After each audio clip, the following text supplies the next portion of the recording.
예, CBS 기독교 방송의 변상욱 기자입니다. 이 또 집사가 올라와가지고 이렇게 교역자들 아래 계신 걸 보니까 되게 떨리고 막 글쎄요, 뭐 장신대 신학부 학생들이나 신대원 학생들은 뭐 자주 만나서 이렇게 이야기를 합니다만은 목회자들이 계신 건 더군다나 사모님들까지 계신 건 처음이어서 다행히 저희 담임 목사님이 안 오신 것 같아서 마음이 좀 한결 가볍습니다. 저는 뭐 태어나니까 엄마 저 등에 엎여 있었는데 그때는 감리교회더라고요.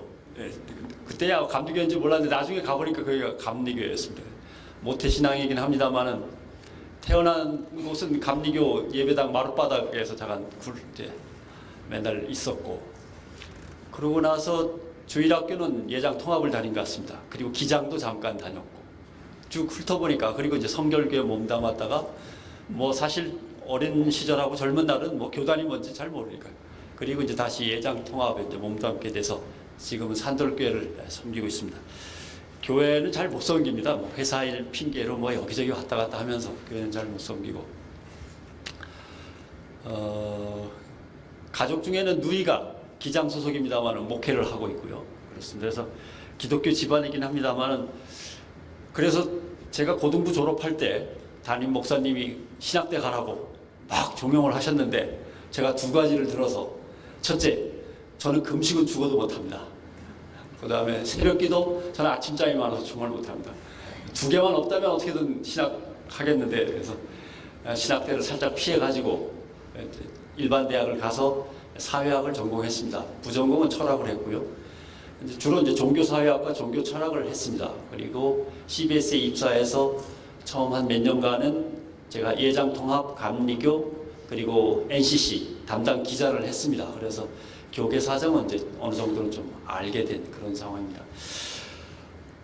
실제로 교계하고 그렇게 한 다음에 어느 정도 인연이 끊어져서 뭐 정치, 경제, 사회를 이것저것 하다 보니까 끊어졌습니다만은, 교계와 직접 관련이 있는 일은 한 8년 전쯤에 아무래도 그때 신천지가 너무 문제가 커지고 있어서 후배들과 함께 신천지에 관한 이제 특집 취재를 시작을 했습니다. 그래서 다큐멘터리를 만들고 신천지 관련 프로그램을 만들어서 방송을 하고, 그러고서는 잠시 또 지역 책임자가 되어서 지역을 돌다가 3년 전에 사장님이 따로 부르셔서 좀 방송 전체 책임을 맡아라, 그러면서 신천지 대책팀장도 같이 맡아라 라고 해서 2년 반 전부터, 계획을 짜서 2년 반 전부터 시작된 게 CBS가 지금 펼치고 있는 신천지 아웃이라고 하는 신천지 척결 운동입니다. 그동안 뭐 신천지에 대해서 기자들이 취재를 해서 교계 뉴스에 내고 뭐 국민일보에도 나고 여기저기 났습니다만은, 신천지 대책팀을 맡은 뒤로 디자인을 다시 했습니다. 이래가지고는 안 되겠다. 교계 내부에서만 신천지가 나쁜 사람들이라고, 이단 사입이라고 계속 비난하고 지탄하고 폭로하고 하는 것 갖고는 안 되겠다라고 해서 회사에 있는 기자들을, 전국에 있는 기자들을 다 풀었습니다. 그래서 경찰청, 검찰청, 시청, 군청, 교육청, 법원 이런 곳에 이제 뛰어다니면서 신천지가 왜 문제가 있는가를 일반 사회에 알리는, 그래서 신천지가 반사회적인 사이비 종교라고 하는 것을 이제 전 사회에 알리는 데 주력을 했죠. 아무튼 그게 이제 잘 먹혔던 것 같습니다. 그래서 공무원들이라든가 아니면 뭐 경찰의 형사라든가 교육청의 장학사들이라든가, 신천지 자가 들어가면 뭔가 문제가 있는 거구나라고 이제 어렴풋이 정도는 압니다. 그 다음에 이제 정치권에 가서 국회의원들을 만나가지고 국회의원들이 자꾸 신천지 모임에 가서 축사를 하고 뭐 축하 화환을 보내고 하니까, 국회의원들이 그 얄팍한 그 정치 후원금하고 선거 때 표 좀 얻어보려고 신천지한테 이렇게 매달리는 경우가 많습니다. 그래서 국회에 쫓아다니면서 국회의원들을 만날 때마다 신천지가 왜 문제가 되는지, 나중에 문제가 크게 터지면 당신도 거기에 후원을 했다고 당신 이름도 들어갈 거라고 이제 협박도 하면서 그렇게 지냈습니다. 그렇게 한 2년 반을 신천지 척결운동을 하면서 지냈고요. 그러면서 뭐 이제 이것저것 기사들도 많이 썼습니다. 신천지가 굿을 2번 했다 뭐 이런 것도 있고요. 그 다음에 신천지의 이만희 교주가 김남이라고 하는 여자와 내연의 관계다. 뭐 이런 것도 이제 폭로하면서 또 고소도 당하고 이런저런 일들도 많이 있었습니다. 그냥 한국교회가 나름대로 제일 걱정되는 부분 중에 한 부분이 이단 문제여가지고 신천지 문제에 뛰어들다 보니까 한쪽에서 또 안상홍이 갑자기 터지고 안상홍 터진 다음에 뭐 정명석이며 뭐며 아직도 뭐 그대로 남아 있어서 이제 새해에는 이단 문제를 어떻게 풀 거냐 해서 신천지가 아니라 전체 이단으로 눈을 좀 돌려서 뭔가 새로운 것들을 만들고 있습니다. 지난 1년 동안에는 뭘 만들었냐면은 여러분들 아마 몰래 카메라 보셨을 겁니다. 몰래 카메라처럼 밀폐된 방에다 카메라를 숨겨서 설치하고 신천지 신도를 그리로 어떻게든 끌어들여서 그 신천지 신도가 상담을 받고 거기서 상담하는 목사님과 싸우고 뛰쳐나가고 다시 와서 또 싸우고 하면서 점점점 회심해 가는 과정을 전부 다 찍었습니다. 한 8개월가량 오래 걸렸습니다. 그래서 결국은 막 울며 불며 가족들하고 실랑이를 벌이기도 하고 또 가족들과 끌어안고 울기도 하면서 결국은 다시 신실한 성도로 돌아오는 과정을 찍었습니다. 그래서 사실 이번 주에 그 작업이 있는데 이것 때문에 잠깐 미뤄놨고 다음 주에 제가 이제 마무리 녹음까지 다 하면은 아마 2월 중순에는 텔레비전을 통해서 방송이 될 것 같습니다.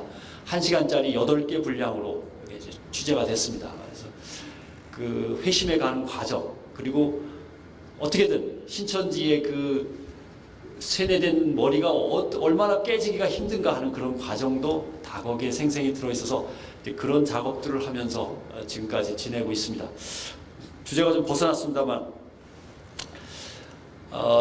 두 가지만 말씀드리고 싶습니다. 하나는 제가 말씀드리는 게 윤 목사님 얘기하셨습니다만 CBS의 공식 입장하고는 아무런 관계가 없습니다. 개인적으로 기자로서 한국교회를 지켜본 이야기를 이제 드리고 싶고 그 다음에 가능한 한 같은 통합 측의 한 성도로서가 아니라 일반 사회의 눈으로 가능한 한 교회를 어떻게 지켜봐 왔는지 그리고 어떤 걸 느꼈는지에 대해서 가능한 한 말씀을 드리도록 하겠습니다. 지난번에 뭐 최윤식 박사가 지난 대회 때는 와서 대충 다 설명을 했을 겁니다만 제가 대학 학번으로는 77학번입니다. 그러니까 58년생인 거죠. 제가 빠른 59년생이라 58년생으로 묶였습니다. 58년생과 59년생 요때 무슨 일이 있었냐면 여러분들이 잘 아시는 베이비 부머 세대입니다. 대한민국에서 아기들이 제일 많이가 아니라 무지하게 갑자기 쏟아져 나온 해가 58년, 59년입니다. 그러니까 한 55년부터는 아기들이 엄청나게 태어나서 58, 59, 한 63년까지는 아기들이 무지하게 많이 태어났습니다. 왜냐하면 전쟁이 끝나고 전쟁 뒤에 피난 생활을 끝내고 어디선가 자리를 잡았다가 드디어 결혼도 하고 아이를 낳기 시작하니까 전쟁이 한 54년쯤에 마무리가 됐다고 치고 56년, 7년부터 아기들이 많이 태어난 겁니다. 그래서 한 63, 4년까지 아기들이 폭발적으로 태어났다 그래서 베이비 부머라고 얘기를 합니다. 그러니까 간단합니다. 제가 중고등부 시절에 교회에서 먹고 잤습니다. 집에도 안 가고 교회에서 먹고 잤습니다. 새벽 기도며 철야 기도며 다 하면서. 그러니까 제가 중고등부 할 시절 아마 저랑 연배가 비슷한 분도 많으시겠습니다만 제가 중고등부 하던 시절이 교회가 중고등부가 가장 번성했던 때입니다. 그리고 제가 청년대학부 할 때가 교회가 대학 청년부가 가장 융성했던 때입니다. 교회가 대학부와 청년부를 다 받아들이기가 벅차니까 뭐 내비게이터 선교회, CCC, 그 다음에 뭐 조이 선교회 등등 대학 청년 주변에 많은 선교 단체들까지 생겨나기도 했었습니다. 그 다음 문제는 뻔합니다. 제가 청년 대학을 마치고 장년으로 빠져나오니까 베이비 부모 세대라고 하는 그 엄청난 인구가 장년으로 다 가버리니까 대학 청년이 없는 거죠. 그렇게 되지 않겠습니까? 무지하게 많은 인구가 있었는데 주일학교를 거쳐서 중고등부를 거쳐서 대학 청년부를 거쳐서 장년부로 빠지니까 대학 청년부는 비고 중고등학교도 비고 이렇게 되는 겁니다. 그래서 그게 1990년대 이제 초반부터입니다. 그때 이제 우리가 흔히 하던 말이 교회에 젊은이들이 없어지기 시작한다. 또는 교회에 왜 이렇게 젊은이들이 없냐라는 얘기를 그때들 많이 했습니다. 물론 그때 교회의 교육 커리큘럼을 다시 바로잡고 교회 교육 시스템을 바로잡았으면은 뭔가 조금 나아질 것 같았는데 그때는 교회가 걱정이 없었습니다. 왜냐하면 대학 청년부를 거친 엄청나게 많은 인구가 장년부로 넘어오니까 11조의 변동이 없습니다. 그리고 대예배 때 참석한 인원을 보면은 큰 변동이 없어요. 그러니까 그때는 한국교회가 그렇게 긴장하지 않았습니다. 왜냐하면 헌금을 낼 수 있는 장년부가 갑자기 넘쳐나기 시작하고 11조 제대로 들어오고 있고, 그 다음에 대예배 때 보면은 사람이 꽉 차 있으니까 대학 청년부가 줄어가고 있고, 대학 청년부보다 중고등부는 더 줄어 있고, 사실 유치부 주일학교는 더 줄어 있는 거에 대해서 깜빡 놓친 거죠. 그때 미리 손을 썼어야 되는데 손을 못 쓰고 지나갔습니다. 간단하게 그렇게 생각해 보실 수 있습니다. 저희 세대에 사람이 무지하게 많았으니까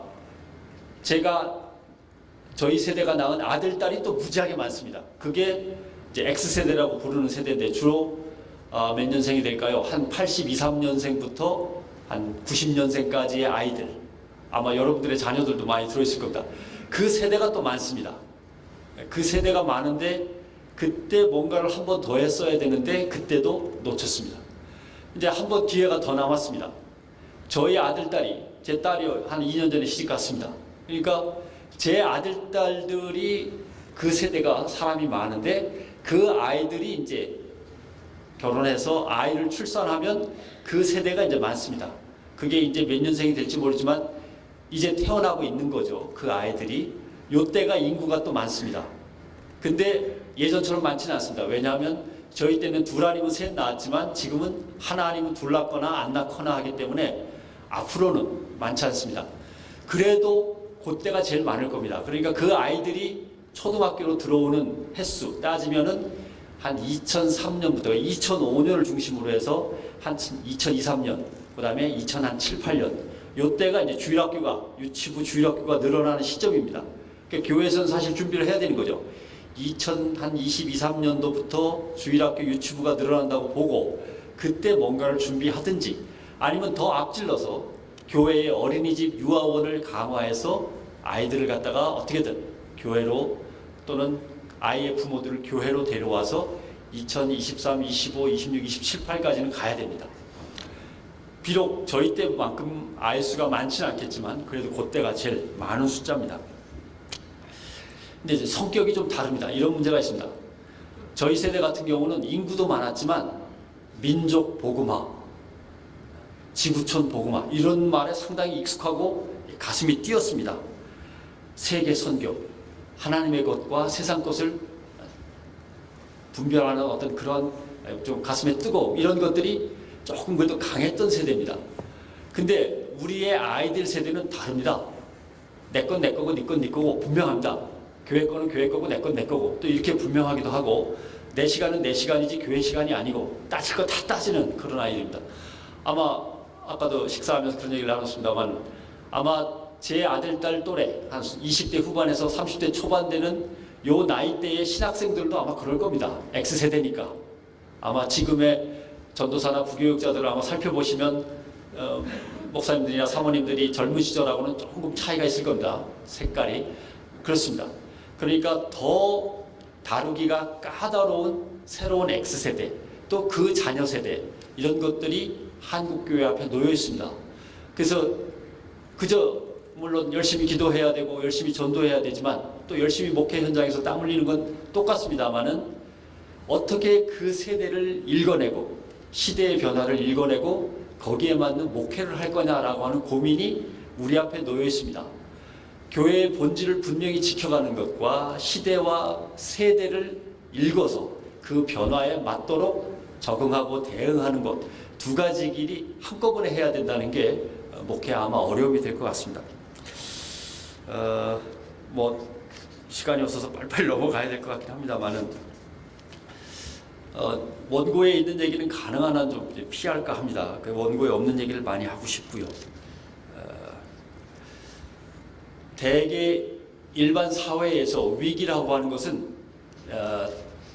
다가올 때 느끼는 게 있습니다. 아, 우리 회사가, 우리 조직이 뭔가 문제가 생기기 시작했다라는 걸 느끼는 그 징후들이 있습니다.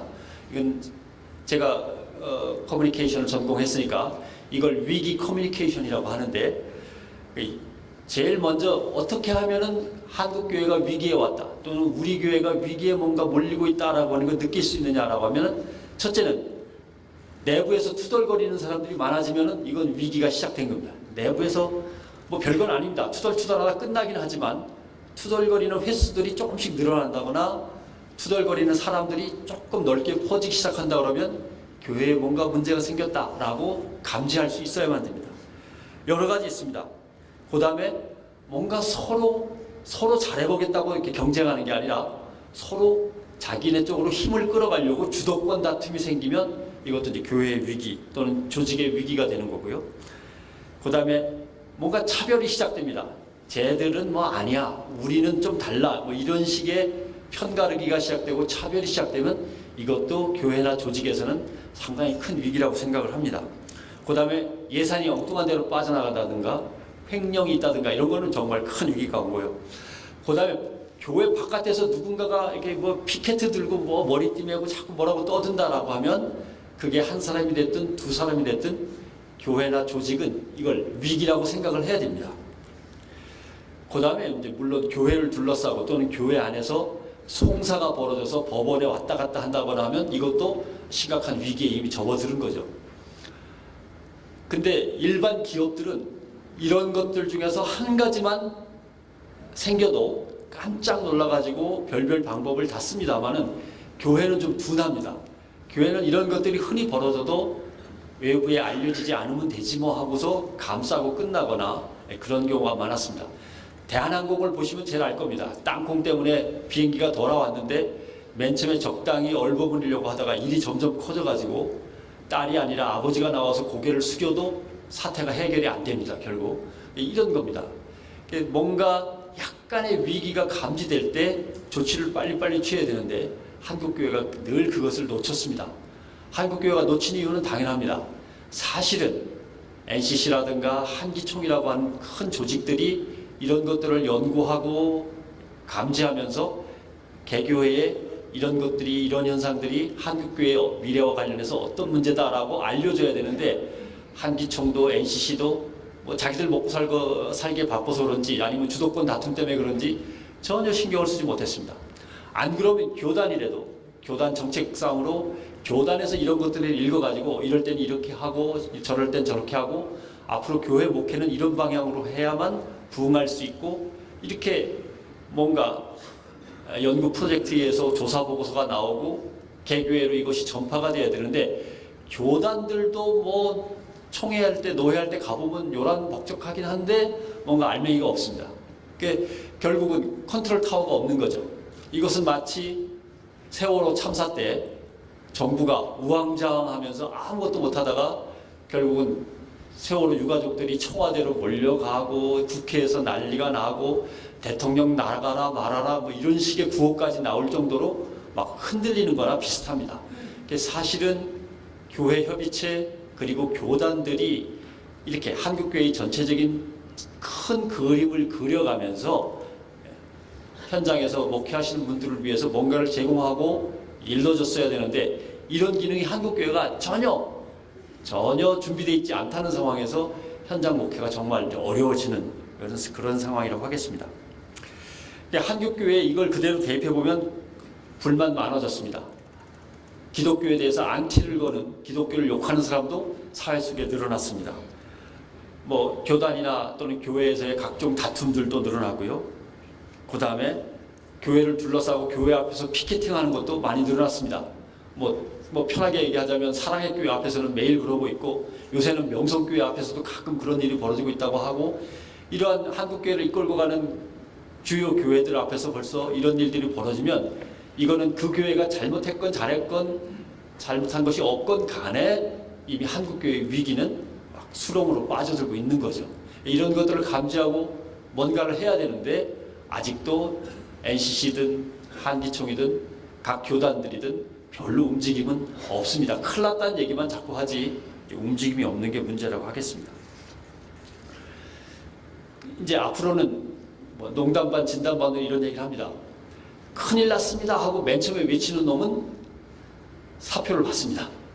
두 번째 뛰어가서 지난번에 얘기한 게 맞습니다. 진짜 큰일 났습니다 하면은 되게 뭐라 그러냐면 그래? 그럼 네가 좀 알아서 해봐. 이렇게 됩니다. 그러니까 맨 먼저 외친 사람은 귀양 가는 거고요. 두 번째 외친 사람은 중용되는 거고 그렇습니다. 대개 고발이나 이런 그 메커니즘이 그렇게 돼 있어서 사실은 한국교회가 문제 있습니다라고 하는 옛날에 외쳤던 얘기들은 아마 다 그냥 에이 꼭 교회에 대해서 저렇게 얘기하는 사람들이 있어라고 아마 야단치고 넘어갔고 지금 이제 교회에 문제가 있습니다라고 얘기하면 진짜 심각한데 한번 어떻게 해야 될 거 아니야? 이제 이런 단계에 지금 와 있는 거죠. 자, 그런 것들입니다. 원고를 보시면 4번 항목이 되겠습니다. 위기에 대응은 사회의 관점, 사회의 문법으로라고 하는 그 부분이 되겠습니다. 그냥 편하게 들으셔도 됩니다. 예. 무엇보다 교회가 진실해지는 게 제일 큰 과제입니다. 일단 교회에서 비위나 비리가 일어나지 않는 것이 지금으로선 첫 번째 문제입니다. 왜냐하면 뭔가 잘못해서 지적을 받는 게 아니라 잘못해서 지적을 받고 이제 고치겠습니다 하고 나아가는 과정에서 또 잘못이 벌어지면은 예전에 잘못을 저지른 거하고는 비교도 없이 그 충격이 큽니다. 예, 땅콩 때문에 대한항공 여객기가 뒤로 돌아온 것도 큰일이지만 나중에 그 사무장을 갖다가 억압하면서 거짓말을 하고 강요했다라는 게 이런 게 더 큰 겁니다. 그러니까 잘못이 있었는데 또는 뭔가 위기를 맞았는데 위기를 바로잡기 위해서 가는 과정에 잘못된 게 또 터지면은 이건 정말 영향이 큽니다. 그렇기 때문에 한국교회가 위기라고 느끼고 위기를 수습해가는 과정이 시작됐다면 지금부터는 정말 거짓이나 잘못된 것들이 드러나지 않아야 되는 이런 시점이라고 생각하시면 되겠습니다. 솔직하게 평가해야 되고요.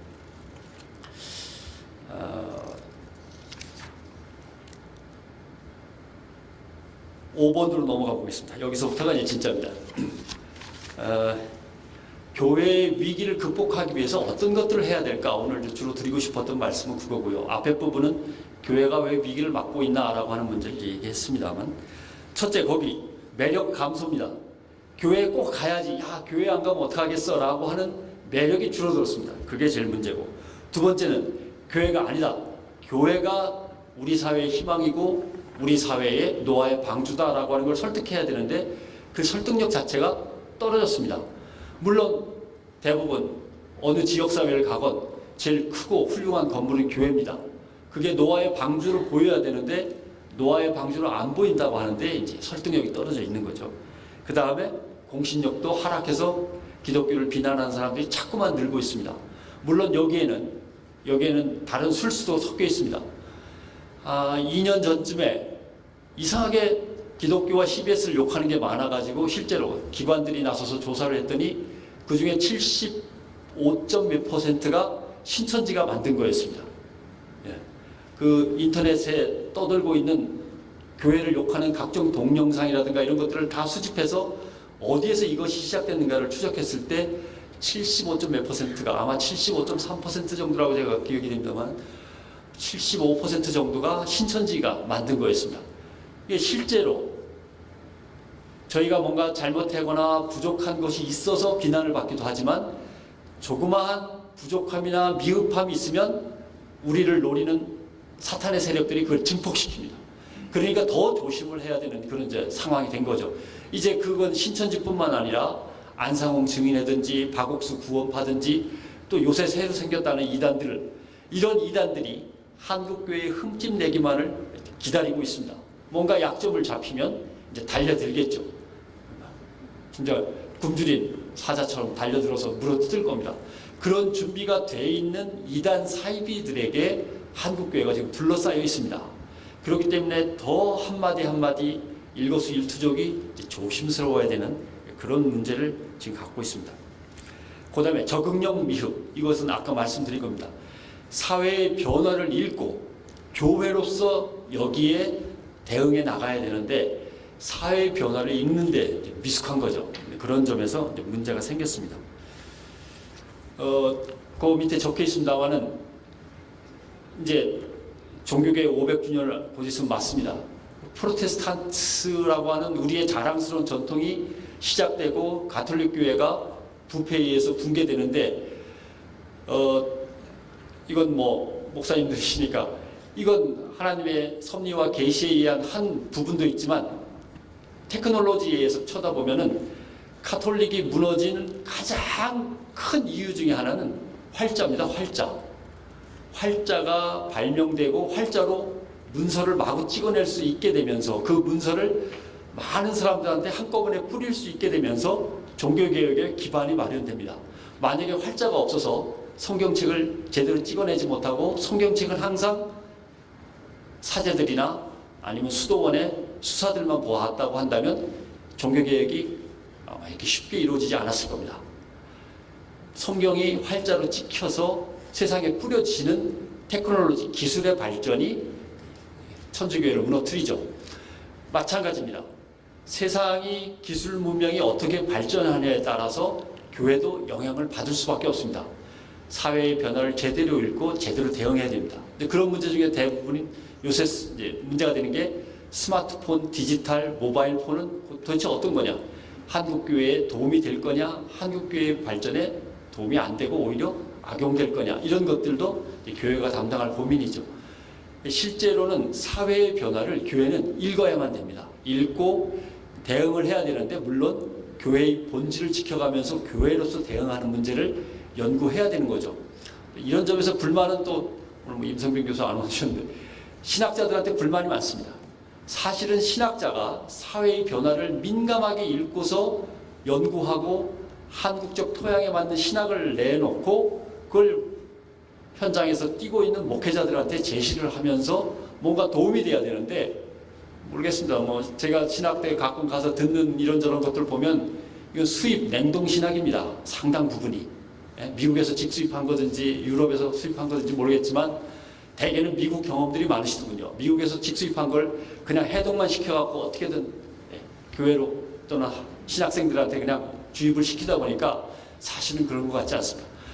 세계의 흐름에 한국교회가 어떻게 흘러가고 있고 한국 사회는 어떻게 흘러가고 있는데 거기에 맞는 신학은 뭐냐를 신학자들이 연구해내고 그걸 현장에 있는 일선 목회자들한테 전파가 돼야 되는데 그 과정도 완전히 단절돼 있어서 이런 부분도 사실은 또 한쪽의 문제이기도 합니다.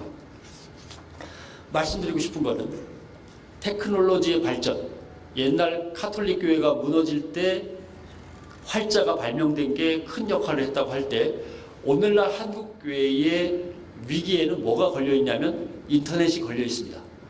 인터넷을 통해서 일반 평신도들이 목사님들보다 더 많은 정보들을 접합니다. 개신교에 대한 거, 카톨릭에 대한 거, 일반 사회에 대한 거, 철학에 대한 거 무지하게 많은 정보들을 인터넷에서 걸러지지도 않은 채 틀린 것들도 많은데 그냥 막 머릿속에 집어넣습니다.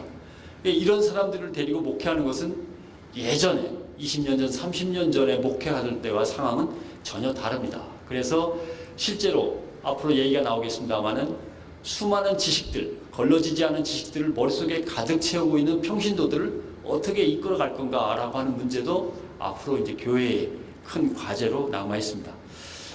아무튼 이렇게 머릿속이 복잡하고 경쟁이 치열한 사회를 살아가고 하루가 다르게 기술이 발전하는 사회에서 일단 교회는 기본적으로 목회자들이 일단 탈 없이 올바른 모습을 보여주시는 게 첫 번째 조건이고요. 두 번째는 교회가 그래도 편안하고 화목해야 됩니다. 세 번째는 시끄럽지 않고 좀 쉴 수 있는 교회, 사람들은 이런 걸 주로 찾습니다. 일단은 여기에 맞춰주면서 교회의 본질을 지켜나가는 게 이제 제일 어려운 숙제가 되겠습니다. 미국의 예를 잠깐 한번 흐름을 짚어보려고 합니다. 대개 한국 교회는 예전 같으면 미국 교회를 한 20년 간격을 두고 따라갑니다. 20년 정도의 간격을 두고 따라가는데 요즘은 미국을 좀 더 자주 왔다 갔다 하고 미국에 이민 가셨다 오신 분, 미국에 유학 갔다 오신 분들도 많아서 그런지 요새는 한 10년도 채 안 되는 것 같습니다.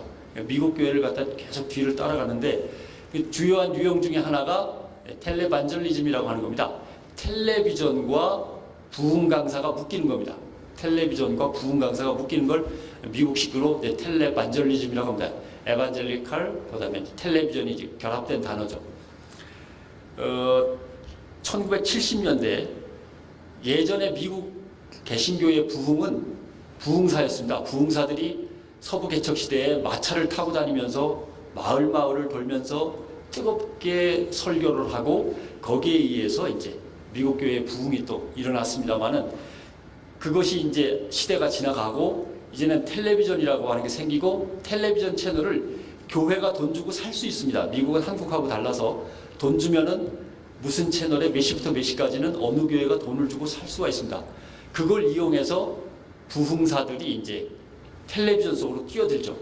그래서 막 텔레비전에서 그 요란한 막 제스처를 취해가면서 열심히 막 설교를 하고 그 설교가 텔레비전 전파를 통해서 전국에 퍼져나가고 그러면서 나름대로 미국 교회가 한 번에 부흥을 일으킵니다. 물론 뭐 그런 부흥사 목사님들의 특징이 나름대로 있어서도 그렇습니다만은 여기에 대해서 나중에 반성이 일어납니다. 어떤 반성이 일어나느냐? 거기 이제 적혀 있는 대로입니다. 정말 성경에 있는 그대로 성서에 토대를 두고 설교를 하는 것이냐? 근데 설교 내용을 들어보면 원맨쇼를 하는 것 같기도 하고 아마 떠오르는 분들이 있을 겁니다. 머릿속에 원맨쇼를 하는 것 같기도 하고 뭐 긍정적인 사고방식, 뭐 처세술 이런 거 위주로 얘기를 하지 정말 복음을 전달하는 것 같지 않다라고 하는 반성이 첫 번째 반성이고 두 번째 마치 신앙을 뭐 이렇게 세일하듯이 세일즈맨이 뭐 물건 팔듯이 너무 가볍게 취급하는 거 아니냐는 반성이 일었고 세 번째 예배라기보다는 뭔가 쇼타임에 가깝다. 너무 쇼같이 보인다라고 하는 반성이 일었습니다. 그 다음에 부흥사는 부흥하는데 교회는 부흥하지 않는다. 나중에 보니까 결국 그 텔레비전에 출연한 부흥사는 돈을 벌고 그 부흥사의 교회는 커지는데 사람들이 너무 그런 것만 보다 보니까 교회 또는 뭔가 정말 마음을 파고드는 설교에 대해서는 오히려 재미없네 하면서 오히려 다른 교회는 부흥이 잘 안 되더라. 전체적으로는. 이제 이런 반성이 일면서 텔레반절리즘이 꺾여서 이제 내리막길을 걷게 됩니다. 대한민국도 그렇습니다.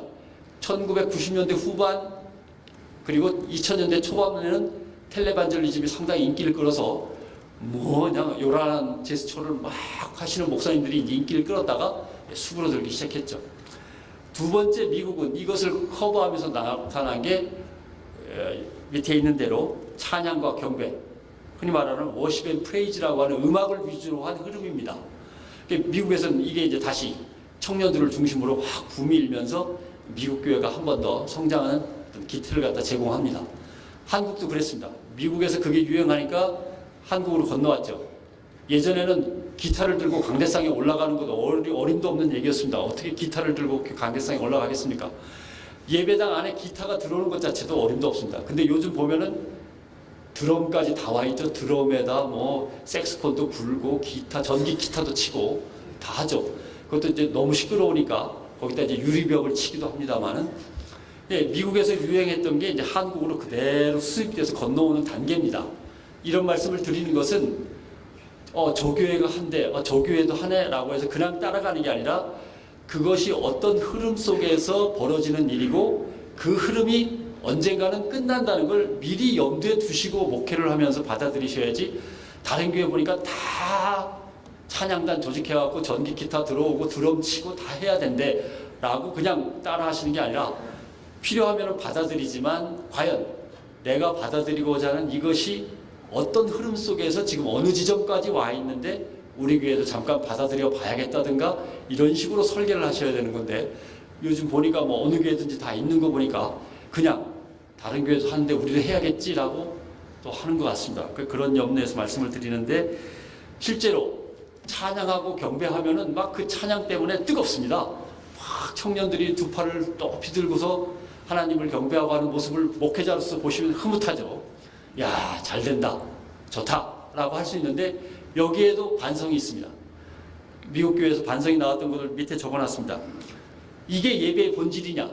전기 기타와 드럼을 치면서 막 흥분되는 게 이게 음악에 의해서 감각적으로 흥분되는 거지 과연 이게 성령의 임재를 통한 진정한 신앙의 발현이냐라고 하는 그 문제가 이제 이게 예배의 본질일까라고 하는 질문이 이제 등장을 했고 두 번째 뭔가 쾅쾅쾅 하고 자극을 줘야만 와 하니까 이거는 자극에 의해서 충동적인 거 아니냐. 뭔가 신앙이 뜨겁다면은 가난한 사람을 볼 때나 슬픈 일을 당할 때나 기쁜 일을 당할 때 마음이 움직이면서 뭔가 뜨거워져야 되는 것인데, 삶 속에서 신앙이 뜨거워지는 게 아니라 외부에서 빵빵빵 하고 북소리가 나고 기타 소리가 나야 뜨거워지는, 너무 피동적인 거 아니냐라고 하는 이제 반성이 또 다시 일입니다. 그 다음에 젊은 친구들이 아마 그러실 겁니다. 맨 처음에는 기타만 쳐도 듣기가 좋습니다. 자꾸 듣다 보면요, 기타가 좀 더 강했으면 좋겠다는 생각이 듭니다. 느낌으로. 이 기타 소리가 더 강해집니다. 그거에 익숙해지면 옛날에 강하던 것 갖고는 만족을 못합니다. 더 강해져야 조금 자극이 됩니다. 그 다음에 그 자극보다 더 자극을 어떻게든 끌어내려면 이제는 북도 막 쳐야 되고요. 이 음악도 자극의 강도가 점점 세져야만 됩니다. 뭐 흔히 말하는 미지근한 물에 개구리를 놓으면 모르죠. 자기도 모르게 점점 좀 뜨거워져도 모르는 겁니다. 그렇습니다. 이렇게 담배를 피우는 사람이 한 대 피우다가 두 대 피우다가 하루에 한 갑 피워야만 되듯이 똑같은 거지만 점점 강해져야 똑같은 걸 느낄 수 있습니다. 그래서 자극이 자꾸만 강해져야만 됩니다. 그러다 보니까 음악이 점점 커집니다. 스피커가 점점 좋아지고요. 점점 커집니다. 그래서 미국 교회에서는 맨 처음에는 찬양과 경배에 대해서 긍정적이다가 나중에 부정적인 입장으로 약간 돌아섭니다. 그래서 음악으로 키운 청년들이 장년이 되고 중년이 되면서 그 열정을 그대로 가지고 가는 게 아니라, 음악이 끝나면 청년들의 열정도 끝나고 음악이 다시 시작되면 청년들의 열정도 다시 불붙고, 뭔가 이게 진정한 신앙의 모습은 아닌 것 같다라는 반성이 일면서 워십 앤 프레이즈도 이제 꺾여 나갑니다. 아마 대한민국도 한 5, 6년 전까지는 대단했습니다만은, CCM 하면은 막 교회에서 CCM 열풍이 불었습니다만은 요새는 점점 좀 잠잠해지고 있을 겁니다. 또 그 다음에 나오는 뭔가가 있고 그것이 다시 한국교회로 이제 전파가 되겠죠. 그런 흐름 속에 이제 여러분이 있다라고 하는 걸 갖다 한번 말씀드리고요. 최근에 그 이후에 이제 보이고 있는 몇 가지 양상들이 그 다음에 정리가 되어 있습니다. 교회가 점점점 쇠락하고 있고 교회가 부흥하지 못하고 있다는 반성 때문에 여러 가지 몸부림들이 이제 일어납니다. 교회를 어떻게든 부흥시켜야 되는데 라고 하는 여러 가지 몸부림들이 일어나는데, 자연스럽게 이루어졌던 텔레반절리즘이라든가 그 다음에 워십 앤 프레이스 찬양과 경배라든가 이런 것들이 있었지만, 교회를 새롭게 바꾸자라는 운동도 있습니다. 그 중에 하나가 이제 거기 나와 있는 교회 재건 방식이라고 하는 것에 나오는 구절들입니다. 주로 미국 교회 얘기가 되겠습니다만 한국 교회로 점점 건너오고는 있습니다. 교회에 대해서 뭔가 새롭게 바꿔야겠다라는 움직임 때문에 첫 번째 일어났던 게 미국 같은 경우 가정교회 운동입니다. 가정교회 운동. 가정교회 운동은 구역예배하고 뭐 비슷하지 않을까? 교구하고 뭐 비슷하지 않을까라고 하는데, 이렇게 생각하시면 됩니다. 제가 목동 삽니다마는 목동 7단지 교구, 목동 8단지 교구가 있는데, 가정교회에서는 교구가 아니라 목동 7단지 집교회 하우스처치, 목동 8단지 하우스처치 이렇게 됩니다. 그럼 목동에 있는 산돌교회가 있고, 산돌교회의 지교회 비슷하게 목동 7단지 교회 옆입니다. 다 7단지, 8단지, 9단지, 10단지에 각각의 하우스처치가 생깁니다. 하우스처치가 구역예배 돌아가면서 보는 거 뭐가 다를까라고 하지만, 하우스처치를 정말 하우스처치답게 했다면 이런 모양이 됩니다. 누구네 집 또는 누구네 집이 교회가 됩니다. 그래서 구역예배를 거기서 늘 모입니다. 구역예배, 수요일 3일 예배도 모이고 주일 저녁 예배도 모이고 토요일 날 나름대로 또 구역 모임이 있고 이런 식으로 모이는데, 헌금을 거둡니다. 헌금을 거두면 헌금의 일정 부분은 모교회로 보내고 나머지 부분은 그 하우스처치에서, 목동 7단지의 하우스처치면 목동 7단지에 맞는 선교 사업이나 전도 사업을 하거나 이웃 봉사를 하거나 거기에서 소비가 되는 겁니다. 자기네들이 회계 정리하고 자기네들이 사업계획 짜고 자기네들이 활동하고, 8단지는 8단지대로 10단지는 10단지대로 하우스처치가 이렇게 운영이 되고, 담임 목사님은 하우스처치가 제대로 운영되는지를 총괄해서 감독하면서, 물론 헌금의 일정 부분은 모교회로 오니까 그걸 가지고 전체 하우스 처치가 한 자리에 모여서 교육받고 성경 공부하고 리더로서 어떻게 움직여야 되는가를 교육받는다든가 이런 형태로 흘러가는 거죠. 그래서 미국에서 뭐 완벽한 형태의 하우스 처치가 얼마나 되는지 모르겠습니다만은 어떤 것은 느슨하게, 어떤 것은 정말 제대로 된 하우스 처치의 모습을 보이면서 나름대로 진행이 되고 있습니다. 한국에도 일부 수입이 됐습니다. 그래서 어떤 교회는 하우스 처치 운동을 아마 미국에서 보고 오시거나 한 것 같은데 하우스 처치 운동을 벌입니다. 근데 이게 신학적으로 맞는지 틀리는지는 잘 모르겠습니다. 이건 아마 교단 차원에서 생각을 해보셔야 될 문제이기도 하고 한데, 신학적으로 과연 이게 맞느냐. 또한 한국교회의 전통 속에서 한국교회는 교단과 노회가 짜임새가 미국 교회하고는 달리 아주 잘 돼 있는데, 그 안에 있는 교회로서 또 다른 교회들을 만들어 가지고 회계와 사업계획이라든가 선교활동을 제각각 자율적으로 할 수 있도록 과연 할 것이냐라고 하는 문제, 그리고 그런 하우스 처치에 파송되는 부교육자라든가 전도사들을 과연 교단 차원에서 인정을 할 것이냐, 뭐 여러 가지 문제가 많을 겁니다만은 일단 아주 옅은 모습의 하우스 처치는 한국에도 들어와 있습니다. 그게 이제 하우스 처치라고 하는 겁니다. 이게 앞으로는 혹시 문제가 될 수 있습니다. 왜냐하면 신학생들이 학부를 졸업하고 부교육자 전도사 생활을 마치거나 신대원을 졸업하고 부교육자를 끝내고 개척할 때 제일 문제는 성전 마련입니다. 성전 마련이 앞으로는 엄청나게 더 힘들어집니다. 전셋값은 엄청나게 뛸 거고요. 사람들의 살림살이는 경제 침체가 오래가기 때문에 더 어려워집니다.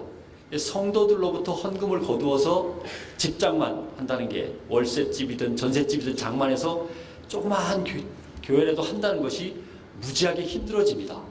그래서 집 없는 교회가 늘어나기 시작할 겁니다. 집 없는 교회가 늘어나서 어쩔 수 없이 학교 강당을 빌리거나 아니면 어떤 집회 장소를 뭐 몇 군데는 가본 경험도 있습니다만 서너 개 교회가 빌려가지고 주일 예배, 대예배는 같이 지내고 대예배가 끝난 다음에는 3개면 3개, 4개면 4개의 교회로 모여가지고 자기들 교회 몸을 따로 합니다. 이렇게 모이셔서 대예배 한번 하고 아무개 교회에서 오신 분들은 저쪽 방, 아무개 교회에서 오신 분들은 저쪽 방으로 해서 자기들끼리 사업계획 짜고 선교활동 나가고 어떨 땐 같이도 하고, 이거는 하우스 처치, 집교회 모양은 아닙니다만은 희한한 모양의 이제 연합교회가 결성이 되는 거죠. 이런 식의 모양도 나올 것이고, 그래서 교회 성전 마련하는 문제가 점점점 어려워지기 때문에 하우스 처치의 모양이든지 아니면 이런 식의 연합교회의 모양이든지 새로운 교회의 모양이 이제 나오기 시작할 겁니다. 이미 이제 여러분들처럼 목회의 뿌리를 내리고 이미 중형교회, 대형교회를 이끌고 계신 분들이 다시 그리로 가는 것은 참 어렵습니다. 여러분들 나름대로 이제 전략을 또 세워야 되지만 새로 생기는 교회들 속에서는 이런 모양들이 나타날 가능성이 큰 거죠. 그렇습니다. 그 다음에는 뭐 새로운 사람들을 상대로 해서 새로운 교회를 하려면 교회의 운영 방식이나 교회의 선교 방식이 새로워야 되겠다라고 해서 청년들을 중심으로, 노인들을 중심으로, 여성들을 중심으로 이게 흩어지는 교회들이 또 나오기 시작합니다. 예를 들면 청년들을 중심으로 하는 음악 예배 같은 경우도 그 일종이라고 볼 수 있겠죠. 그 일종입니다.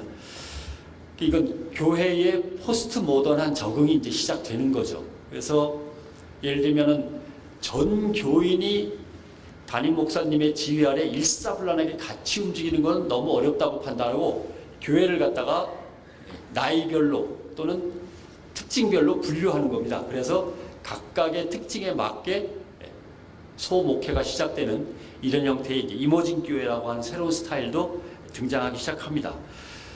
또 아예 거기 나온 것처럼 아예 노숙자들을 위한 교회가 따로 만들어지기도 하고, 그 다음에 우리 교회는 시장통에 있다 그러면 시장 상인들을 위한 목회가 아주 따로 전담적으로 실행되기도 하고, 이런 식으로 흩어지는 교회들이 나오기 시작하고요. 그 다음에 뭐 선교교회 운동 중에서 뭐 여러 가지가 있습니다만은 제일 심각한 것은 이민교회입니다. 다문화교회. 초등학교 가면은 한 반에 3분의 1이 외국 아이들입니다. 외국 부모들의 아이입니다. 근데 이게 점점점 올라옵니다. 공단이 있는 지역, 농촌 지역에는 이미 필리핀에서 온 신부, 그다음에 뭐 파키스탄에서 온 노동자 이런 사람들이 교회를 나오기 시작하는데 이 사람들을 어떻게 대응할 거냐라고 하는 문제가 이제 앞으로 남은 숙제입니다. 지금 대한민국 인구의 한 10% 조금 안 되게 외국인이 들어와 살고 있고요.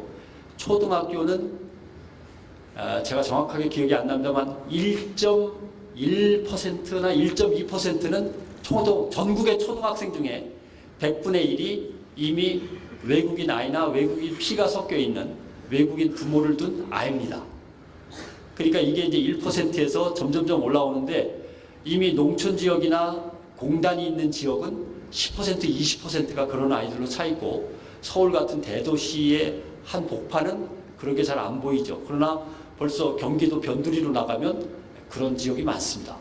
그래서 앞으로 한국교회에 몰려닥칠 또 하나의 과제는 외국인들로 가득 찬 교회는 과연 어떻게 할 거냐.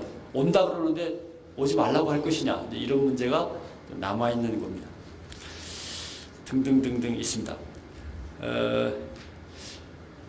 거기 보면 한 가지 참고할 것은 미국 스타일을 우리가 그대로 받아들일 필요는 없습니다만은 교회 교육에서 변화가 있습니다. 교회 교육에서.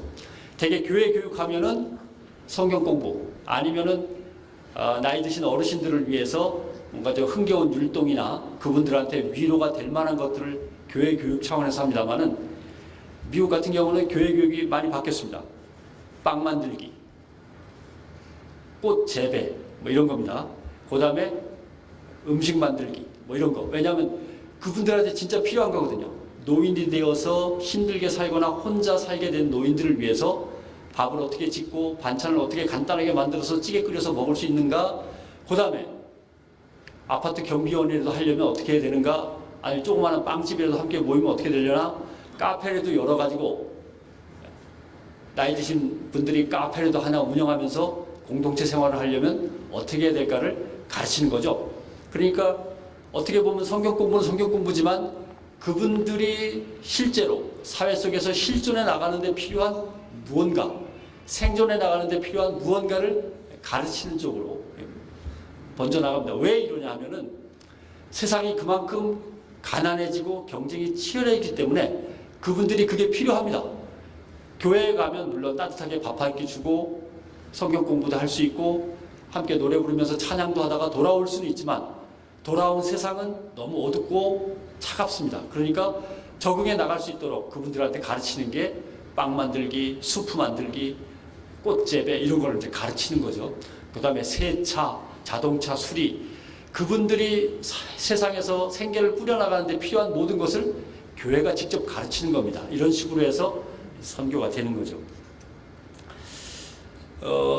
그래서 앞으로 한국교회가 어떻게 변화해 갈 거냐라고 하는 부분은 이미 뿌리를 내린 교회들은 어떻게든 새로운 방식으로 교회를 부흥시켜 나가야 되지만 대개 이제 이런 형들이 예상되는 거죠. 첫째, 길드형 교회. 길드형 교회라고 하는 것은 쉽게 예를 들면 연예인 교회입니다. 연예인들끼리 모이는 거예요. 연예인들끼리 모여서 자기네가 교회를 만들고 연예인들이라든가 예수를 잘 이해하는 목사님을 갖다 모시고 담임 목사님으로 모시고 교회를 꾸려나가는 거죠. 이발사면 이발사, 기자면 기자, 언론인이면 언론인 이렇게 직업별로 모여서 교회가 구성되고 거기에 맞는 목사님을 초빙하는 이런 형태의 교회, 길드형 교회가 유행할 수도 있고요. 그 다음에 직장 신호회가 다시 시작될 수 있습니다.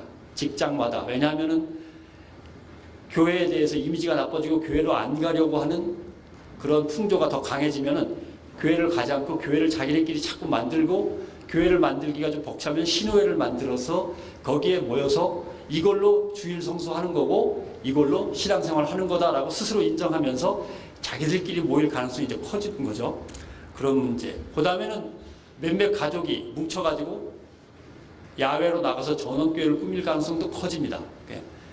예배 드리고 바베큐 같이 하고 거기서 아이들과 함께 풀도 뽑으면서 같이 지내는 그렇게 하고 주말과 주일은 그렇게 지낸 다음에 다시 일반 사회로 돌아와서 직장 생활하다가 주말이 되면 또 그 교회로 다 같이 가족들이 모이고 이런 전원교회 스타일도 나올 수 있고요.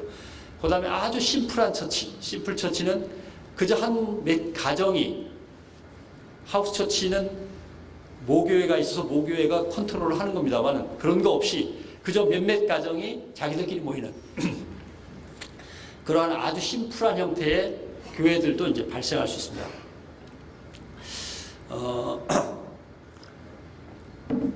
그 다음에 한국에는 아직 들어오려면 시간적으로는 좀 오래 걸리겠습니다만은 개신교 수도원 운동도 벌어질 가능성이 있습니다. 왜냐하면 사람들이 쉬고 싶어 합니다. 사람들이 좀 쉬고 차분하게 기도하면서 자기 신앙생활을 해나갔으면 하는 바람들이 조금씩 커지면 한쪽 구석에서는 개신교 수도원 운동, 그 수도원이 산속에 있는 게 아니라 도시 한복판에 생기면서 개신교 수도원 운동도 가능한 그런 형태가 됩니다. 그 다음에 포스트 모더니즘한 상황 중에서 제일 다루기 어렵고 까다로운 것, 뭐 쉽게 생각하면 저 같은 케이스가 되겠습니다. 자식이 이것저것 주워 들은 건 많은데 교회는 영 열심히 안 해. 이 제일 골치 아픈 문제입니다. 그렇죠. 이게 가나안 교회라고 요새 유행하는 겁니다. 가나안 교회. 거꾸로 하면 가나안, 안 나가 교회라고 하는 겁니다. 이게 안 나가 성도, 가나안 성도라고 흔히 얘기합니다만 좋은 말로 안 나가 성도. 뭔가 크리스찬인 것 같기는 한데 당최 교회에 와서 열심을 안 내요. 신앙이 뜨겁지 않아서 그렇구나 하고 목사님들이 열심히 돌봐주시고 양육하면은 예전에는 컸는데 머리통이 커지면 이게 잘 안 돼요. 인터넷을 통해서 책을 통해서 미국 유학 갔다 와서 알 만큼은 다 안다.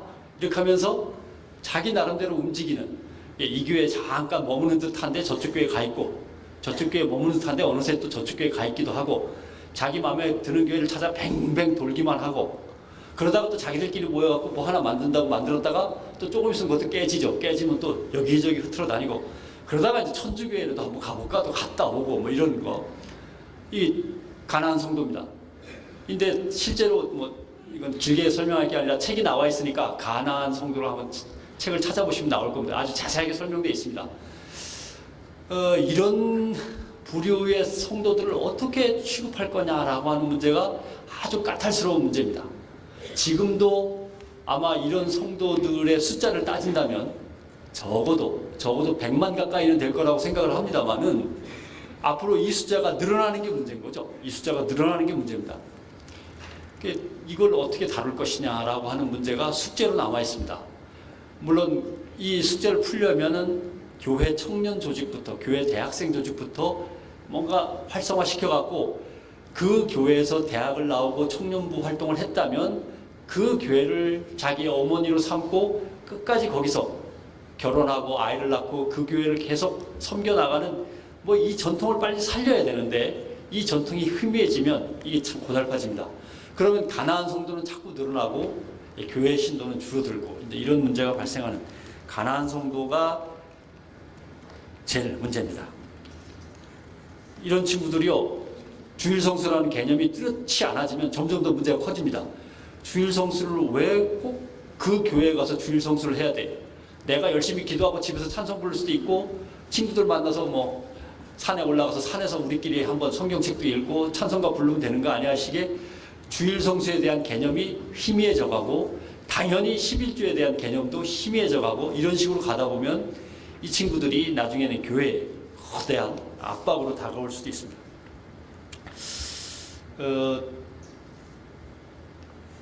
이러한 시대의 징표를 빨리 읽는 것과 그 다음에 시대의 징표를 읽고 나서 교회로서 본질을 지켜가면서 대응하는 문제가 거듭 말씀드리지만 필요한 상황인데 목회에 일단 땀 흘리시다 보면 그리고 당장 그냥 성도들 사이에서 터져나오는 이런저런 일들 다 처리하시고 뭐 장례며 결혼이며 또 신방이며 처리하시다 보면 이제 흐름을 읽는데 놓치시는 거죠. 흐름을 읽을 시간조차 없고 근데 이런 것들을 담당해줄 교단이나 교회 연합기구가 제대로 안 돼 있으니까 한국교회가 위기를 벗어나야 되는데 벗어날 동력을 못 구하고 있는 겁니다.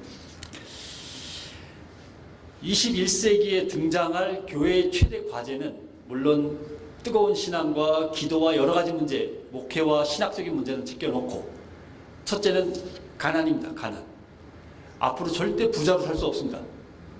모든 지구촌의 모든 사람이 미국이나 유럽에 사는 특정한 계층 빼고는 절대로 점점 더 가난해지면 점점 더 가난해졌지 다시 부자가 될 수 없는 환경으로 이미 사회가 갔습니다. 첫째, 가난. 그거와 관련돼서 바로 벌어지는 게 일자리 문제입니다. 실업. 가난하고 실업은 같이 묶여 있습니다. 실업. 그 다음에 고령화입니다. 무지무지하게 나이가 듭니다. 무지무지하게 나이가 들어서 교회에 나이 드신 분들이 넘쳐납니다. 사업하시고 직장 다니시는 분보다 연금으로 생활하시는 분들이 훨씬 더 늘어날 때 어떻게 대응할 거냐. 이건 뭐 최윤식 박사의 2040 한국교회의 미래지도에 자세히 나와 있으니까 나중에 한번 참고를 하시면 될 것 같고, 두 번째는 모자이크입니다. 아까 말씀드린 인종이 다릅니다. 어느 사람은 이슬람 국가에서 한국에 노동자로 온 사람도 있을 것이고, 그래서 어릴 때는 이슬람 교육을 받은 사람도 있을 것이고, 어떤 사람은 태국 같은 불교 나라에서 건너오거나 한 사람도 있을 것이고, 카톨릭이 강한 필리핀에서 건너온 노동자도 있고, 그런 사람이 한국에 와서는 다 기독교로 와갖고 다 모여 앉아 있으면 이걸 어떻게 할 거냐는 모자이크 문제. 그래서 결국 가난과 실업과 고령화와 모자이크, 그 다음에 평신도들이 점점점 머리가 커지면서 말을 잘 안 듣는 가나안 문제, 이것들이 이제 한국교회의 앞에 놓여 있는 과제물이 되겠습니다.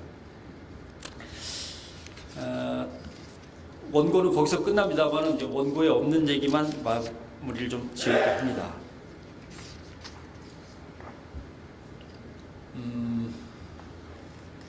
알기 쉽게 얘기하면 제가 나름대로 현장에서 지켜본 바로는 두 가지를 말씀드릴 수 있습니다. 하나는 찜질방, 하나는 노래방. 두 가지입니다. 찜질방하고 노래방. 아마 동네에 한번 생각을 해보십시오. 찜질방이 계속 영업이 되고 있습니까? 노래방이 영업이 잘 되고 있습니까? 아마 찜질방이 훨씬 나을 겁니다. 교회의 형태도 가능한 한 찜질방하고 비슷해야 됩니다. 가능한 한 찜질방하고 비슷해야 됩니다. 뭐라고 설명드려야 할지는 모르겠습니다만, 찜질방의 특징은 이렇습니다. 첫째, 모였다가 흩어졌다가 다시 지들끼리 섞였다가가 자유롭습니다. 찜질방에, 동네 찜질방에 가보면 저 집도 오고 이 집도 오고 이 집도 옵니다. 각 가정별로 모여가지고 자기들끼리 삶은 계란 뭐 깨먹고 어쩌고저쩌고 합니다. 그러다가는 이 집의 애들하고 저 집의 애들하고 애들끼리 모여서 저쪽에서 놀고, 어머니들끼리는 어머니들끼리 이쪽에서 수다 떨고, 아버지들끼리 저쪽에서 소주 한잔 하시고, 이렇게 되는 거죠. 그러다가 또 전체 가족이 한꺼번에 모입니다. 이 집 저 집 다 해서 한꺼번에 왕창 둘러앉을 때도 있습니다. 그러다가 또 젊은 녀석들은 지들끼리 눈 맞아갖고 저쪽에 가서 텔레비전 보고 또 비디오 보고 놀고 게임하고 놀고 있습니다. 이 찜질방 스타일입니다. 그래서 모이고 섞이고, 또 냉탕 좋아하는 사람 냉탕으로 가고, 얼음 찜질방 갈 사람 가고, 뜨끈하게 지질 사람은 황토방 가고, 이것도 자유롭습니다. 가능한 한 교회의 설계가 찜질방처럼 되어야 됩니다. 쉬고 싶을 때 쉴 수도 있고, 먹고 싶을 때 먹을 수도 있고, 청년들끼리 모이기도 하고, 가족 단위로 모이기도 하고, 여러 가족이 한꺼번에 모이기도 하고, 이게 자유롭게 운영되도록 유지해 나가는 게 찜질방 스타일입니다. 근데 대한민국 교회는요, 주로 노래방 스타일입니다. 주일 되면은 청년은 청년대로, 주일학교는 주일학교대로, 유치부는 유치부고, 작년은 작년이고 이렇게 딱 나눠집니다. 주일 되면 가족들이 오히려 모이기가 더 힘듭니다. 아이들 학생부 예배를 일찍 시작하니까 애들이 먼저 튀어나가고, 또는 교회 안 간다고 도망가는 놈 있고, 또 어머니 아버지는 대회에 참석하셔야 되고, 대회 끝나고 성가대 연습까지 하다 보면 2시 3시 되고, 그 다음에 식당에서 봉사하다 보면 역시 2시 3시 되고, 그런가 하면 애들은 어디론가 가고 없고, 이렇게 되는 거죠. 그러니까 주일 저녁이나 돼야 한 가족이 슬그머니 그나마 집에 모입니다. 그게 아니라 가능한 교회 안에서 매번 그러진 못하더라도 가족끼리도 모였다가, 청년들끼리도 모였다가, 아이들끼리도 모였다가, 여러 가족이 같이 모였다가, 이게 좀 뭔가 유기적으로 유연하게 이루어져야 되는데, 말은 이렇게 하지만 답을 못 찾겠습니다. 정확하게 어떻게 설계를 하면 이게 가능할 건가? 예를 들면은 교회에 아주 잘 꾸며진 카페 같은 게 있으면 조금은 가능해집니다. 카페에 아주머니들끼리 모이기도 하고, 여집사님들 모이면 저쪽에서 청년들끼리 모이기도 하고, 그 다음에 불러가지고 우리 아들입니다, 인사도 좀 서로 시키고, 이런 모습들이 있더군요. 그러다가 목사님이 쓱 들어오시면 목사님한테 또 커피 들고 가서 목사님하고 이야기도 나누고, 또 한쪽에서는 청년 담당 전도사가 청년들하고 얘기도 나누고, 그러다가 또 담임 목사님이 그 자리로 옮겨가기도 하고, 그래서 부목사하고 전도사하고 청년들 만나서 또 몇 마디 얘기도 하고, 또 어떨 때는 목사님이 책을 가지고 들고 가셔가지고 청년들한테, 카페에서 청년들한테 책도 나눠주시고, 이런 것을 몇 번 봤습니다. 제일 기억에 남는 것은 대전에 오종호 목사님네 교회 가보니까 새로운 교회 가면 그런 것 같거든요. 카페가 좀 크고 넓고, 커피하고 쿠키, 빵 같은 걸 갖다 한쪽에서 팔고, 그러면 다 우르르 모입니다. 근데 너무 교인들은 많고 카페는 작은 편이 되겠습니다만, 사실은 큰 카페인데도 교인들이 많으니까 카페를 그렇게 활용하는 경우도 있고, 그 다음에 이게 큰 교회만 예를 들 건 아닙니다. 작은 교회로는 어디죠? 한양대 뒤에 그 달동네에 갔더니 카페를 차리긴 차렸는데 교회 안에 차린 게 아니고 교회와 마을이 닿는 그 면에다 차렸습니다. 그러니까 카페를 차려놓으니까 지역사회의 주민들, 교회 안 다니는 주민들도 주일날 달동네니까 커피 마시러 멀리 가지 않고 거기 와서 싸게 1,000원짜리 커피 마시면서 교인들을 만나기도 하고. 근데 만나는데 저렇게 친할 리가 없는데 교인과 교인 아닌 사람들이 뭐 그렇게 가까워 보일 리가 없는데 가까운 이유는 그 앞에 유아원이, 교회에서 차린 유아원이 있더군요. 그러니까 유아원 학부모들입니다. 같이. 유아원 학부모들이니까 젊은 아주머니들끼리는 이렇게 친하더라고요. 그런 식으로 교인들끼리도 뭉치지만 교인이 아닌 밖에 있는 사람들끼리도 뭉치고, 이런 문제가 이제 봤습니다. 그래서 아마 카페 같은 경우, 그 다음에 교회가 만약에 그러한 공간적인 여유가 있다면, 미국에서 새로운 흐름은 도시 속의 전원입니다. 도시 속의 전원.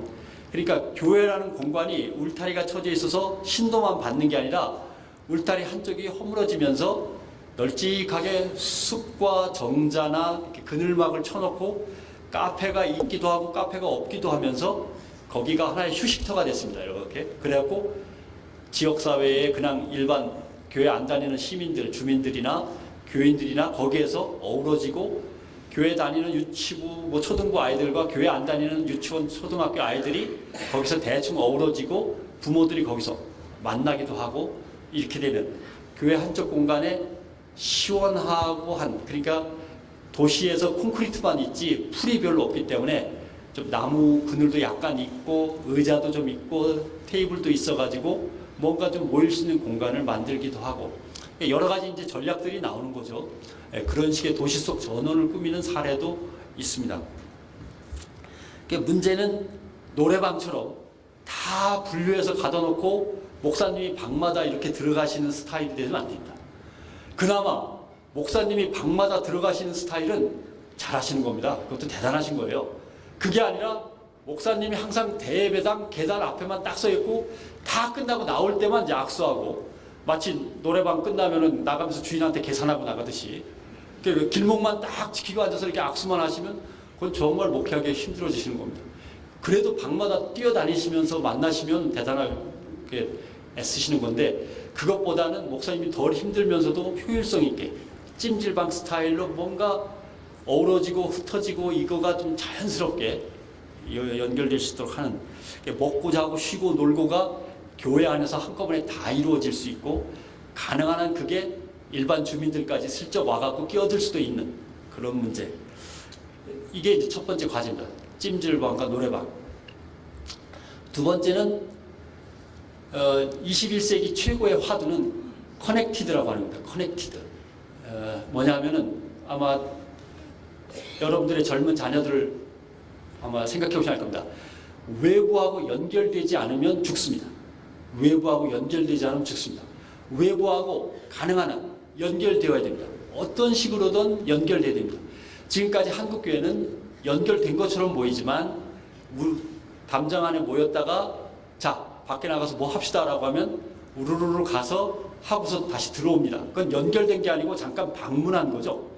고아원을 방문하든 아니면 힘들어하는 이웃을 방문하든 다른 교회에 잠깐 가서 함께 예배를 보고 돌아오든 간에 이거는 연결이 아니라 방문입니다. 방문이 아니라 새로운 화두는 커넥티드입니다.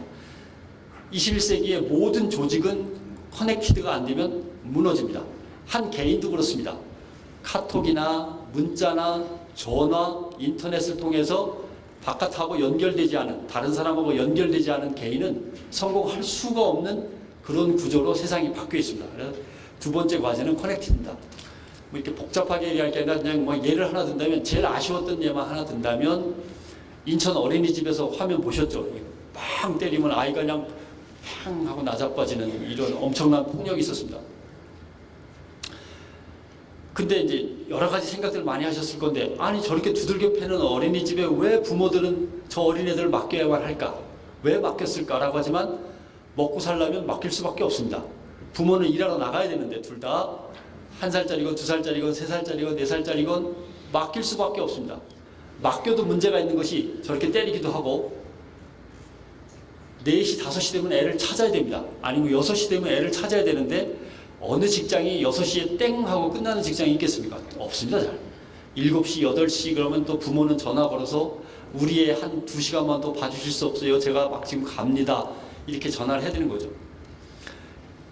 아까 말씀드린 교회가 세상을 읽고 대응하는데 세상의 문법을 봐야 된다고 하는 것이 바로 이런 겁니다. 교회에서 유아원 많이 하실 겁니다. 정말 주민들이 필요로 하는 유아원은 아침 8시부터 밤 8시 정도까지 보살펴주는 올데이 케어입니다. 하루 종일 보살펴주는 유아원이 필요합니다. 그러나 대개 교회에서 운영하는 선교원, 유아원은 그렇지 않습니다. 부모가 맡기고 가서 점심 먹고 끝나든지 하고 부모한테 되돌려 보내는 거죠. 그러나 만약에 교회가 좀 더 공을 들여서 면적을 확보하고 아침 7시 반부터 저녁 한 9시까지 돌봐주는 유아원을 만든다 그러면, 거기에 신앙이 전혀 없는 주민이라 하더라도 안 갈 수가 없습니다. 맡길 수, 점점 가난해지고 점점 맞벌이를 해야 되는데, 그렇게 이른 시간부터 저녁 늦은 시간까지 아이를 돌봐주는 곳이 있다면 그럼 뭐 무조건 맡기는 거죠. 사실 그렇게 될 겁니다. 그러나 그런 유아원이 없습니다. 올데이 케어 할 수 있는 유아원이 없습니다. 오히려 병원들은 그런 것에 눈을 맞춰가지고, 병원들은 그런 게 조금씩 늘어나고 있습니다. 조그만 병원들은. 근데 유아원이 그런 게 없습니다. 유아원이 없어요. 그래서 그런 유아원이 필요한데 이건 정부가 못합니다. 정부는 힘이 없습니다. 다만 교회만이 가능합니다. 교회만이 가능합니다. 성당도 불가능합니다. 성당은요, 동마다, 큰 동마다 하나씩 있지, 교회처럼 지역사회의 주민들 옆에 블록마다 하나씩 교회가 촘촘히 바뀌어 있어야지, 성당은 어쩌다 하나 있어갖고 이렇게 하고 싶어도 못합니다. 만약에 그렇다면은 생각해 보십시오. 내 아이를 이른 아침부터 밤늦게까지 돌봐주는 교회가 있는데, 그 교회가 내 아이를 그렇게 잘 돌봐준다면 교회에 나가야지 교회에 안 나가겠습니까? 교회하고 주민들이 이렇게 해서 커넥티드, 연결되는 겁니다.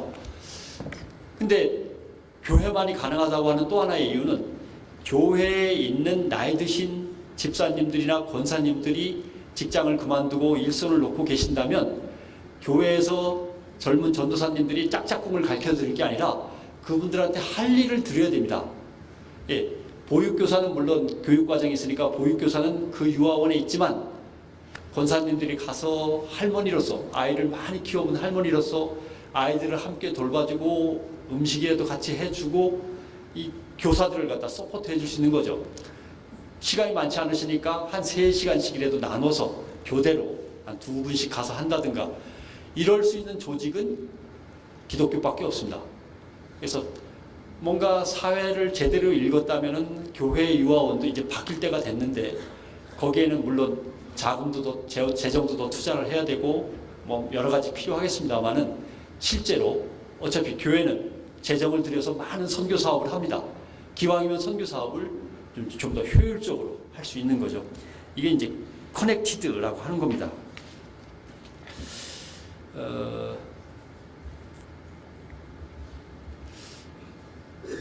이 얘기를 갖다 하기가 조금 이제 아까 고민을 좀 했습니다. 새로운 교황이 이끄는 새로운 카톨릭의 문제를 얘기했습니다만은, 교황이 다녀간 다음에 천주교가 뭐가 변해서 궁금하시죠? 교황이 다녀간 다음에 천주교가 변한 것은 겉보기에는 잘 드러나지 않습니다만은, 두 가지의 변화가 있습니다. 제가 본 거는 첫째, 그 주교들이 그 주교관이라고 하는 사택을 가지고 거기서 파출부를 이제 쓰면서 생활을 합니다.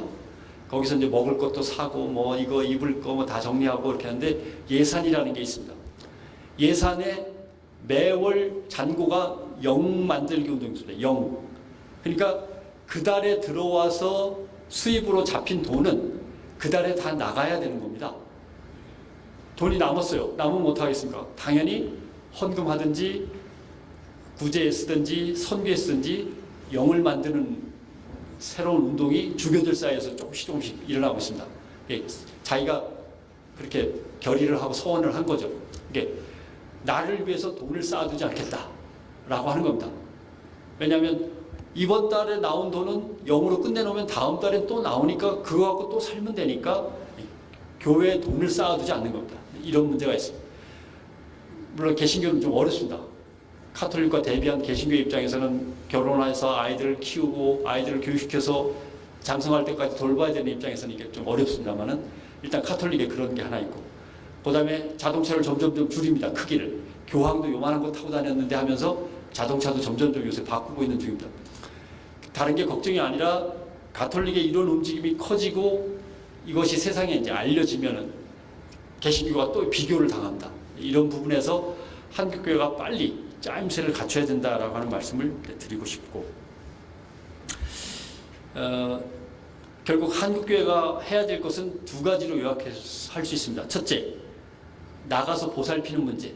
가난하고 일자리가 없는 사람들, 나이가 들어서 힘들어지는 사람들이 많이 늘어나고 남의 나라에 와서 살기 힘든 모자이크가 많아지는 이 시점에서 한국교회가 할 일은 나가서 보살피는 문제, 그 다음에 우리 교회에 들어와 봐라, 얼마나 좋은지라고 하는 들어와 보라라고 자신있게 권할 수 있는 것, 두 가지가 갖춰야 됩니다.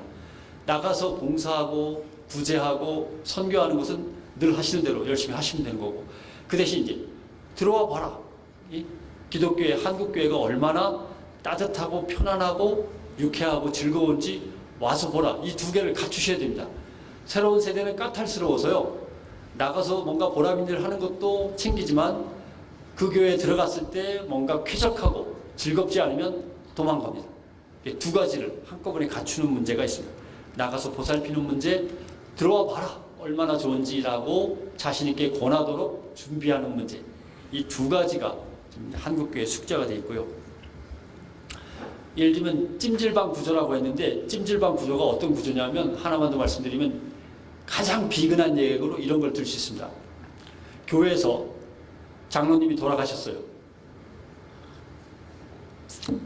교회에서 장로님이 소천하셨는데 소천하신 장로님의 장례식장에 담임 목사님하고 부목사님하고 수석 장로님만 가면 이건 노래방 구조입니다. 이건 노래방 구조입니다. 장로님이 소천하셨는데 교인들이 우르르 가면 이게 이제 찜질방 구조가 되는 겁니다. 찜질방에서 누가 하나 쓰러지면 사람들이 다 몰리지 않습니까? 찜질방에서 누가 하나 쓰러지면 사람이 쓰러졌대 하면서 우르르 몰립니다. 노래방에서 누가 노래 부르다가 고혈압으로 쓰러지면 그 사람만 들려나가고 끝나는 겁니다. 구조가 다릅니다. 실제로 보니까 몇몇 교회는 얘기를 들었습니다. 어떤 목사님이 하는 교회는 소천하셔가지고 장례식이 있으면 목사님이 당연히 가서 집례하시고 다 해야 되지만 교인들이 전 가정이 다 가는, 아니면 전 가정이 다 가는 건 그나마 작은 교회고, 큰 교회 같으면 그 구역이 아무튼 다 갑니다. 그 구역이 다 갑니다. 일단 갑니다. 아이들까지 데리고 가는 경우 있고, 다 가서 가족 대 가족으로서 가족으로 만나는 겁니다. 그 상당한 가족을. 이래야 되는데 대개는 목사님이 마치 출장 가시듯이 목사님만 가시는 경우가 많아서 이제 이런 식의 구조들을 하나씩 깨트려 나가는 게 찜질방 구조가 되는 겁니다. 이 찜질방 구조에 사람들이 들어가 봐야 교회라는 게 이렇게 가족처럼 서로가 어우러지면서 지내는 거구나 라고 하는 건데, 교회에 새로 출석을 해도 그냥 담당 집사님이 새신자 왔다고 뭐 양육카드 적고 어쩌고저쩌고 하면서 그냥 한 두어 주 지나면 똑같이 하지는 이런 게 아니라 뭔가 좀 다른 구도가 만들어져야 된다라고 이제 머리를 짜내셔야 될 것 같습니다. 저는 이렇게만 뭐 얘기 드릴 수밖에 없습니다. 와서 보라고 할 우리 교회의 따뜻한 그리고 자랑스러운 풍토를 만들어내는 것, 이것이 이제 시급한 가족이고요. 아무튼 조금만 더 넓게 생각해 주셨으면 좋겠습니다. 마을이 무너지면 교회도 무너져야 된다고 생각하시는데 대개는 마을과 관계없이 교회가 부흥할 수 있다고 생각하시는 거에서 약간의 착오가 생깁니다. 아까 유아원 얘기도 듣고 장례 얘기도 들었습니다마는 소천하신 분이 혹시 내 교회 성도가 아니더라도 우리 교회 가까운 곳에서 장례가 생겼다면 뭔가 돌보셔야 합니다. 돌보셔야 합니다. 제가 항상 그 신학도들한테는 얘기를 합니다. 교회는 공간이 아니라 시간이다. 교회가 공간이라고 생각하면 안 된다. 교회가 건물을 짓고 건물에 사람들이 모이니까 교회가 공간이라고 생각하는데 절대로 교회는 공간이라고 생각하지 말아라. 교회는 시간이다.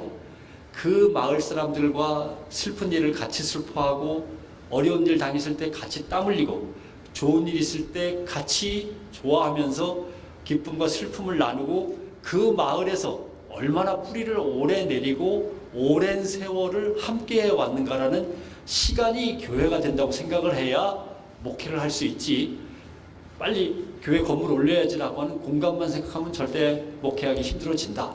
교회는 결코 공간이 아니라 시간이다라고 하는 그런 말씀을 드리고, 그 다음에 또 하나 조금 더 넓혀서 생각하면 교회는 커넥티드입니다. 근데 이 커넥티드의 방향을 더 넓혀야 됩니다. 예를 들면 김장철이 됐다 하면은 교회가 벌써 마당을 활짝 열고 직거래한 농산물 가져와서 마을 주민들한테 싸게 넘기고 고춧가루, 배추, 무도 넘기고 벌써 이런 작업이 이루어져야 되는 겁니다. 대개 농산물이 소비자까지 오는데 몇 단계가 있냐면 7단계나 8단계가 있습니다. 무지하게 배추가 비싸지는 거죠. 100원짜리 배추가 2,000원이 되는 겁니다. 중간 상인들이 다 이익을 남게 되니까 교회가 농촌도 돕고 마을 주민들한테도 편리하게 해주고, 이런 커넥티드들이 김장뿐만 아니라 아까 말씀드린 장례 문제라든가 또는 마을에서 어떤 재난을 당했다든가 할 때라든가 마을에서 예를 들면 유아원 같은 문제라든가 주말 부분, 맞벌이 부부를 위해서 하는 거라든가 이렇게 마을에 생긴 모든 일과 교회가 연결되어 있어야 됩니다. 그게 사람이 세상을 떠나서 치르는 장례건 김장을 담그는 문제건 마을에 방학이 되어서 애들이 바글바글 방학 때 집에 있는데 뭐 할 게 없어갖고 부모들은 다 맞벌이 나갔다면 교회가 마을에 바글거리는 아이들을 위해서 뭐라도 하나 열어주든 이렇게 해가지고 공부방을 열어주든 하다못해 이런 식으로 마을 사람들, 마을 공동체가 갖고 있는 모든 문제와 일에 대해서 교회가 다 커넥트가 돼 있어야 돼요. 농촌에 가니까 그렇더군요. 농촌에서 컴퓨터를 제일 잘 만지는 분은 목사님이시더군요. 그러니까 마을 주민들이, 농사짓는 노인네들이 목사님한테 의지를 안 할래야 안 할 수가 없습니다. 목사님만이 그나마 인터넷을 하고 뭔가를 주문하고 사람들을 모여서 뭔가를 조직하고 공문서라도 작성해서 관에서 뭐라도 받아오고 이런 것들이 다 목사님을 중심으로 이어지는 농촌교회들을 많이 봤습니다. 이런 식이죠. 도시도 마찬가지입니다. 마을의 모든 일은 교회와 연결되어 있어야 한다라는 생각을 가지시고 우리 교회가 이 마을에서 할 수 있는 일들을 한번 찾아보십시오. 그래서 마을이 무너지면 교회가 무너진다고 생각하시고 마을과 함께한 시간들이 바로 교회라고 생각하시고 뭔가 새롭게 기반을 다져가고 연결시키지 않으면 한국교회를 갖다 새롭게 일으킬 통로가 잘 보이지 않는 거죠. 긴 얘기를 말씀드렸습니다만 아마 이쯤에서 마무리 돼야 될 것 같고, 다만 아까 가나안 성도 말씀을 드렸는데 평신도들을 어떻게 이 평신도들은 다 박사들이고 사장들이고 뭐 다 알만큼 아는 인간들이 많습니다. 이거 힘을 어떻게 끌어다가 교회를 위해서 쓸 건가라고 하는 것들에 대해서 좀 고민을 많이 해주시고 그들을 어떻게 설득해낼 건가도 지금부터 고민하지 않으면, 목사님들이 고민하지 않으면 그 사람들이 먼저 떠납니다. 목사님의 고민보다 그 사람들이 떠나는 게 더 빠르면 골치 아파집니다. 이게 이제 거의 아마 2018년, 2020년도부터 상당히 본격화될 그런 상황들입니다. 그리고 역시 이단 사이비 문제는 교회의 근거심을 좀 계속해서 꾸준히 불러일으키시면서 신도들을 다 잡아주시는 문제도 목사님들이 해 주셔야 될 것 같습니다. 뭐 이 평신도가 엄청나게 많은 짐을 드려서 대단히 죄송합니다. 여기까지 하겠습니다. 혹시 궁금한 거 있으면 제가 답을 하도록 하겠습니다. 고맙습니다.